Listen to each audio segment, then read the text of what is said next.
Hello and welcome to a special episode of Cricket Predicta. Yes, today we are talking about RCB's clash with Gujarat Titans. But before that, let's talk about yesterday's match, which could have been a thrilling encounter. Sadly, wasn't. Punjab secured their second win of the season, defeating LSG by 8 wickets. In yesterday's match at the Ekana Stadium, Lucknow, the home team, posted the total of 171 for 7. Way meager when we're talking about 270, 280 being the new normal. 170 seemed at least 50 runs short. In response, Punjab chased down the total of 177 for 2 in just 16.2 overs.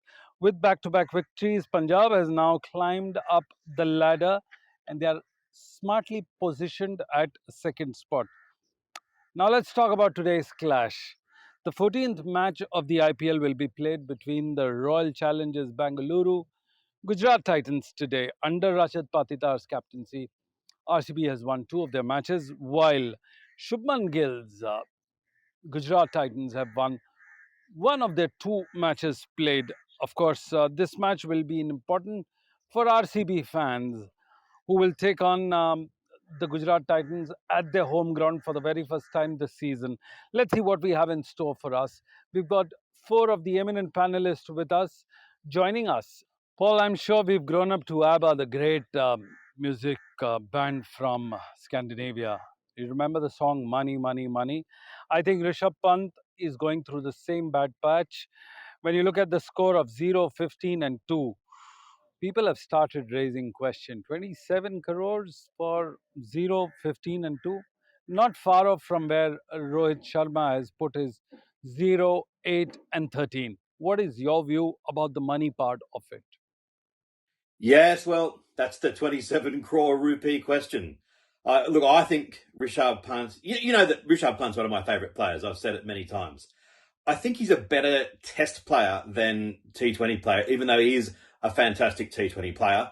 And he's come back from that horrible injury pretty well. Last season's IPL record was one of his better records. So I still think he's going to do a great job for LSG. But to have that tag of the most expensive auction purchase in the history of the IPL, for a franchise that I think most people think is probably more likely to finish towards the bottom of the table rather than the top, there is a tremendous amount of pressure. It doesn't help, but, today, the ball that he got out on, he just looked back at that and think, why would I have played a shot like that? It was a pretty innocuous ball. Glenn Maxwell was pretty embarrassed that it got a wicket. So, I think Rishabh Pant is going to play some fine innings this year. Whether at the end of it all he justifies such a massive price tag, that's problematic. But it would be hard for anyone to justify such a big price tag. Well, it's Shreyas Iyer, yes, the skipper himself, the man who ran out of favors last year, is now bang with a big, big bang.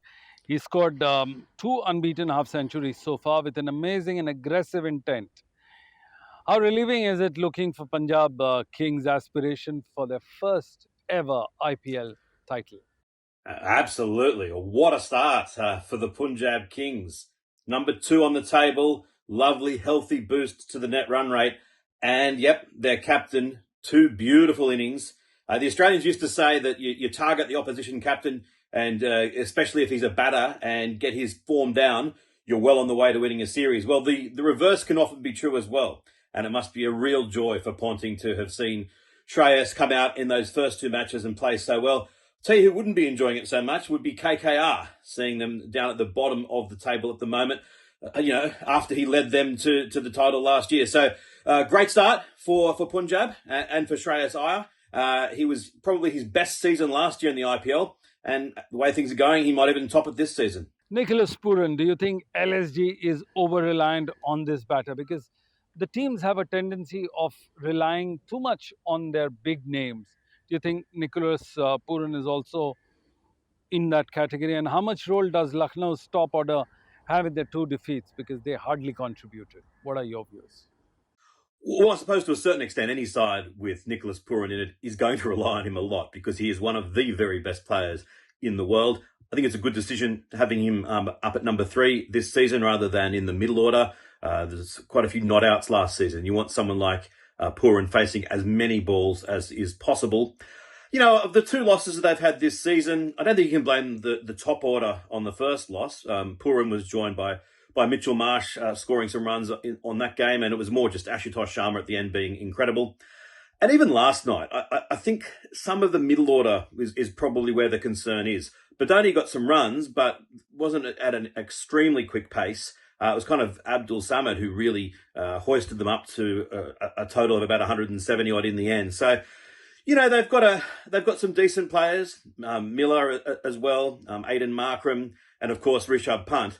I think on the whole, though, they do rely on Nicholas Pooran quite a bit. And maybe their overall batting lineup is a little bit weaker than most of the other sides. Well, we are joined by Stanley Chiodza, the former coach of the Zimbabwean team, who's now currently coaching in Dubai right now. Royal Challengers Bangalore looks like a completely different team this season. What do you think they would have done differently? Because they seem to be winning everything and it's turning out to be gold. What do you think is the reason for it, Stanley? Sunil, thanks once again for having me on the show. Well, when it comes to the RCB, Sunil, they are a different team.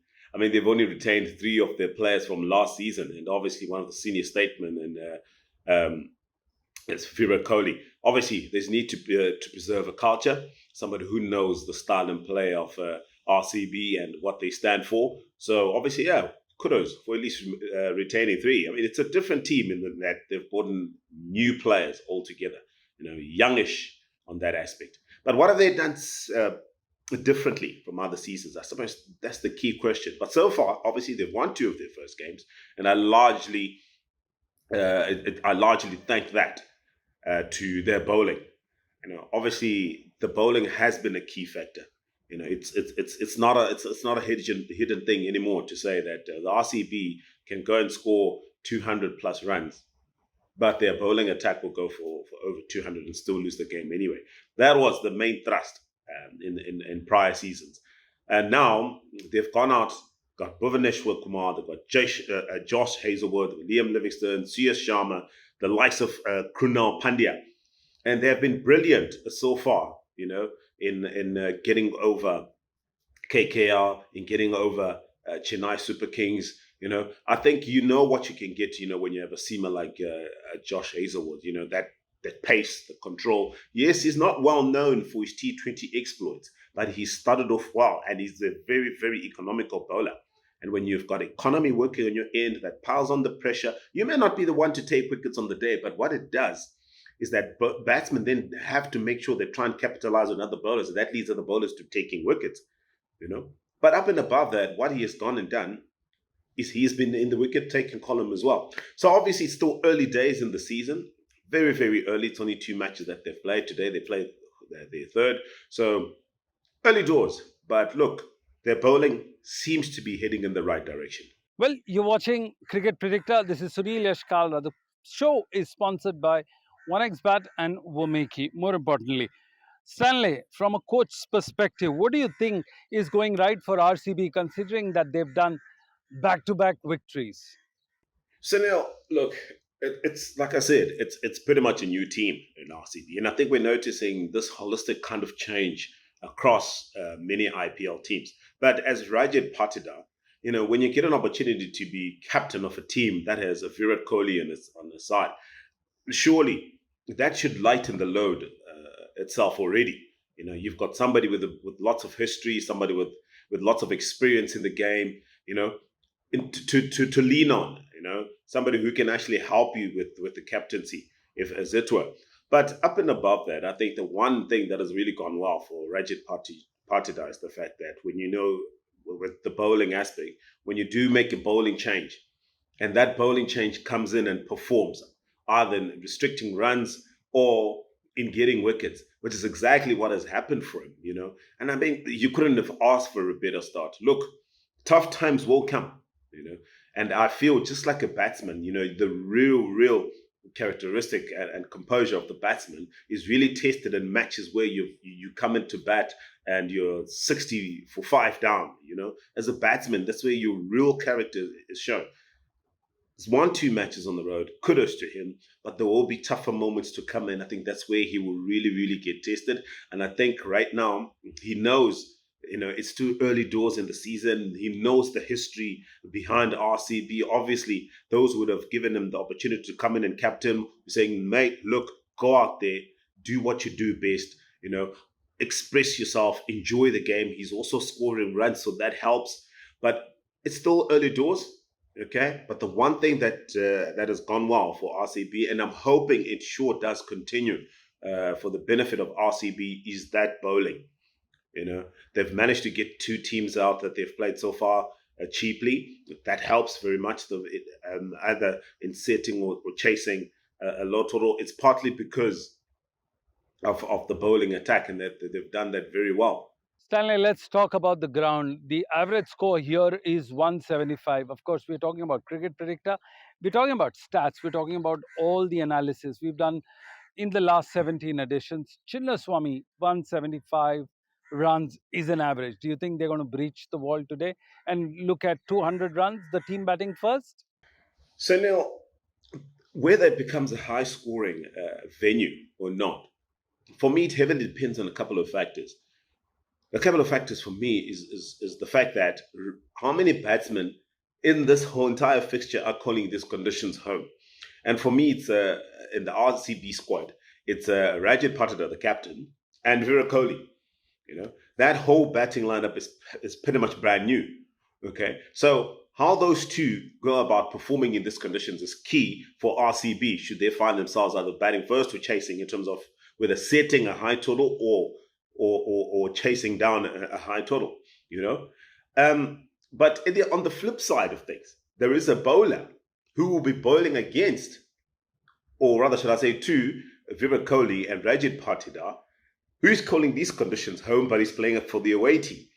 Okay, and that is Mohammad Siraj. He knows these conditions very well, and if anything is to go by, in his last performance versus Mumbai Indian, he's bowling well. He's bowling very well. So it's actually good.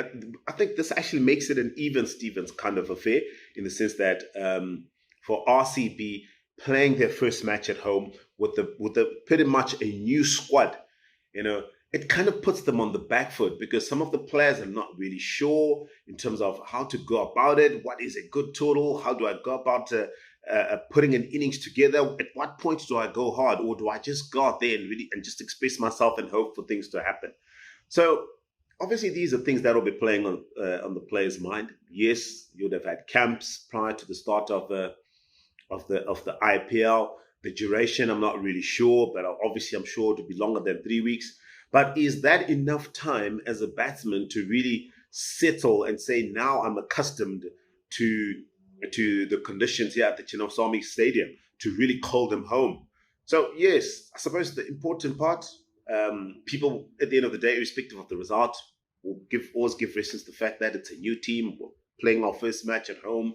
It would have been a much better scenario if they played their first 2, getting an opportunity to get acquainted to the conditions. But such is the nature. They have to do job today.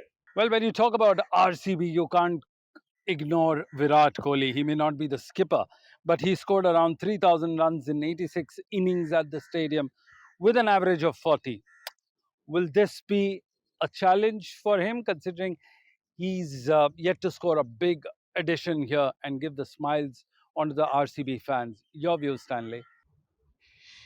So now, Virat Kohli's exploits on this surface are well documented. He has a good record playing at the Chinnaswamy Stadium in front of his local home crowd. However, the main thrust of modern day bowling units, has gone far and beyond just making individual plans. Yes, those plans are there. However, it's all about how the unit performs on the day, the effective use of skill. Okay, how you use it on the day, the proactiveness.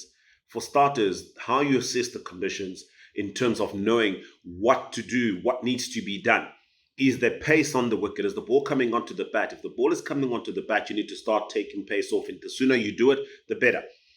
The better you assess the conditions, the more you're proactive, the quicker. That means you try and bowl the types of deliveries you try and ball more deliveries that suit the conditions in trying to force mistakes and or minimize damage. Okay, and that's key. The more you do that, the more you pile on the pressure, not only just on Virat Kohli, but every other batsman who gets an opportunity to bat on that very surface on the day.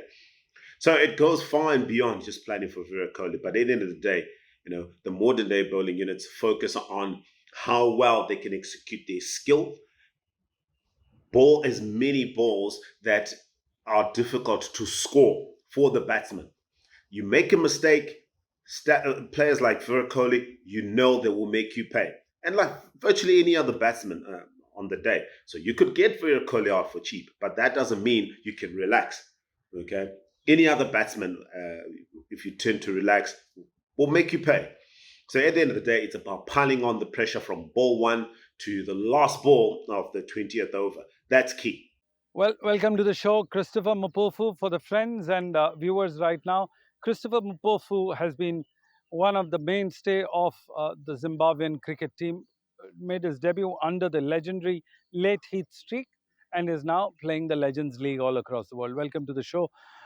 When we're talking about fast bowlers, Ishant Sharma is someone that you can't stay away with, and two of the best friends, Virat Kohli and Ishant Sharma, who's played cricket through the junior level, is now at the fag end of their career playing against each other. Do you think Ishant Sharma will pick up a thing or two and get Virat Kohli tricked him out for today's match? Your views? So on this one now, Kohli versus Ishan Sharma. This one is going to be an interesting one, very interesting one. As you can see, that Sharma has bowled about 78 balls, which you're talking about almost more than 10 overs, we should say 11 overs. And on this one, for me, I should say Kohli has been winning it a little bit comfortable. Why do I say so?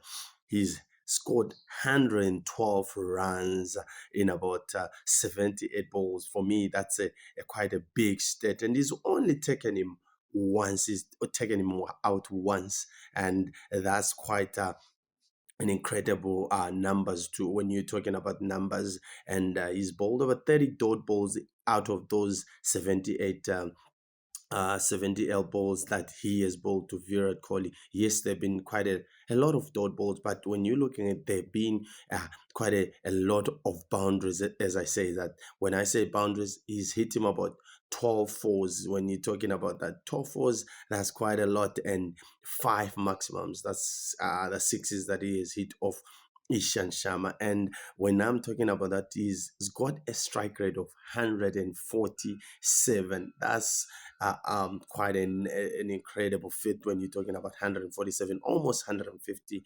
That's the strike rate. 147 for me, that's quite a lot. And at the same time, he averages about 112 against Ishan Sharma. For me, that's quite an incredible one. A lot of runs when you're talking about him dismissing him only once. So for me, I'll still say that Kohli is going to have an edge when it comes to this one. Well, talking about the veteran pace bowler, Ishant Sharma isn't the only one. Kumar has dominated head-to-head player battle against GT batter Jos Butler. Yes, Jos Butler is also aging, but he's got great shots up his sleeves. How exciting will it be to see the matchup between the two stalwarts? Yes, we're talking about Bhuvneshwar Kumar and Jos the Boss Butler. Boovy versus Jos Butler. Wow, that's a very a good one that I'm looking forward to watching tonight. But I'll still have Boovy coming out of this at the top. Why do I say so? Boovy gets the ball to swing, and that's an arsenal that a lot of bowlers don't have. And Jos Butler, we know he loves the ball coming onto the bat, but it's a different case when the ball starts swinging and is swinging both ways. Why do I say that? When you look at the head-to-head between these two, Bovey has bowled about 53 balls to Jos Butler, and he scored about 61 runs. For me, that tells me that the bowler has just got a little bit of edge over the batsman, and he's taken him twice, believe me, out of those 53 balls. And he's bowled about 26 dot balls out of those 53 balls that he has bowled. For me, that's still a lot when you're talking about that dot ball percentage. He's hit him about 5 fours. He's hit him about 9 fours, and 1-6 when it comes to that. So that's still a lot. The strike rate 115, not convincing, talking about a player of Josh Butler's caliber. So 115 for me, that's not quite good enough. An average of 30, yeah, it's all right, but that's not good enough when you are talking about the way Josh Butler normally plays. So I'll still put Bovey on this one as a bowler. I also put a bowler, so I see Bovey coming up on top when it comes to this contest. Thank you, Christopher. You always have a different perspective when it comes to fast bowling. Before we wrap up our show, I'm just going to ask you, sneak in another one. Talking about matchups, Josh Hazlewood and Shubman Gill. Their head to head player battle seems to be getting very intense. What do you think GT's skipper has up in store against the veteran pacer, Josh Hazlewood? So on this one, Gill versus Hazelwood, a very good contest once again from these two. But when you look at this record, Hazelwood hasn't bowled quite a lot of overs to Shubman Gill. He's bowled about 12 overs, which is about 2 overs to him when you're talking about the IPL contest. Um, he's only scored 12 runs. For me, at the moment, as much as it is few games or few overs to him, to me, that tells me that Hazelwood has got an edge over Gill so far. Why? Hazelwood has got a tendency of hitting very good length when it comes to the batters. He does get that bounce, and when he does that, he is quite a more of um, a consistent fast bowler when it comes to hitting the length. He hit the length very well. He's bowled about 12 balls to Shubman Gill. He scored 12 runs and only dismissed him once. When you're talking about, a strike rate of a bowler to a batsman, that's still quite all right for me. And he's bowled about 3 dot balls to him. He normally bowls quite a lot of dot balls, whether it's T20 or one day cricket or 50 over. But as you see, even in this IPL, Stud Hazelwood has been really a bowler to watch out for. So I still say that Hazelwood will come out on top. Why? Because he has that confidence behind him. When you're talking about this season's IPL, he's hit him 1-4 only and not even a single six.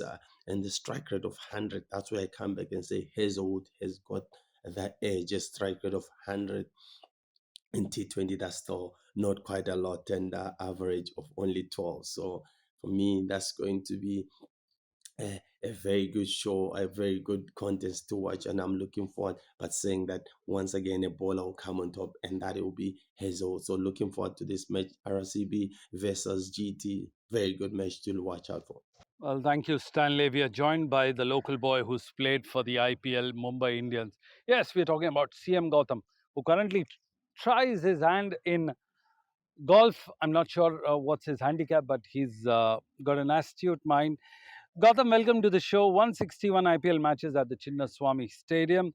Spinners have taken 229 wickets, and the Pacers have grabbed approximately double of it. What do you think? Why does this pitch favor the fast bowlers? And also, Gujarat is having Rabada and Siraj, and Bangalore has Bhuvneshwar and Hazlewood. What do you make of this situation between the two teams? Yeah, hi Sunil. Yeah, if you look at KSA Chinnaswamy Stadium, it's always been a high scoring venue. That's because of the dimension of the ground and a flat batting wicket. So the spinners have not had that much of success in the IPL, bearing Yuzvendra Chahal. So it's always been medium pacers who have taken wickets. And even the boundary size is like 65 yards, 65 to max to 68 yards. Having played a lot of cricket at the Chinnaswamy Stadium, I can assure you that it's always been 200 plus wickets. And nowadays, even the batsmen come up with some good heavy bats, and they're always like have a good build as well. So even the missed times goes for a six. So the spinners have not done that well in Chinnaswamy Stadium, but the medium pacers have always done a good job. Since going into today's game, I think GT and RCB, they have a good bowling lineup, so it will be an interesting contest today. Well, when you talk about Gujarat Titans batting lineup, you can't ignore their skipper. Of course, Shubman Gill, who's played 4 matches at the stadium, scoring 114 runs.